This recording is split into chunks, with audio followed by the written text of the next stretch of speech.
Kaixo, ongi etorria.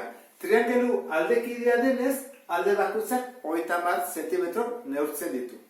Eta guzti hauek zer dira? Zirkulu erdiak. Orduan, zirkulu erdiaren formula jarriko dugu, azalera da pi bider r berbi zati bi, eta kontatu batko ditugu zenbat horrelako ditugu. 1, 2, 3, 4, 5, 6, 7, 8, 9. Orduan, zenbat izango litzateke azalera margotutakoa? 9 bider pi r berbi zati bi. Falta zaigun bakarra da jakiteak zenbaden erradioa. Eta horrekin gero kalkulagailuekin berelatako dugu. Erradioa kalkulatzeko. Erradioa badakizu dela zentrotik horrean dijoana. Ezta?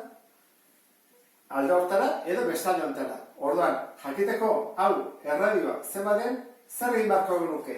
Alde hartzen dugu. Egiten dugu zati 3. 3 zirkulu erdi daudelako. Eta erradioa da diametroaren erdia. Horrein beharko dugu zati 2. Orduan, 30 zati 3 10 da, eta 10 zati 2 5. Horrek esan nahi du, erradioak 5 zentimetro neurtzen ditula. 5, 10, 15, 20, 25, 30, ikusi duzun bezala, ezta? Zati 6 ingo bagenu berdina da.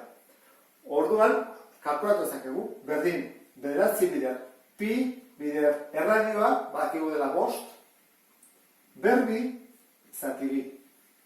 Eta kalkulagailuekin,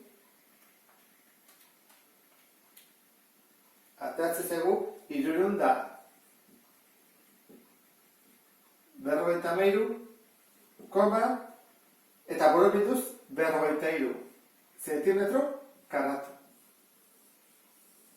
Eta horrela bukatuko genuke problema. Neko erresa, ezta? Beste bat arte, agur.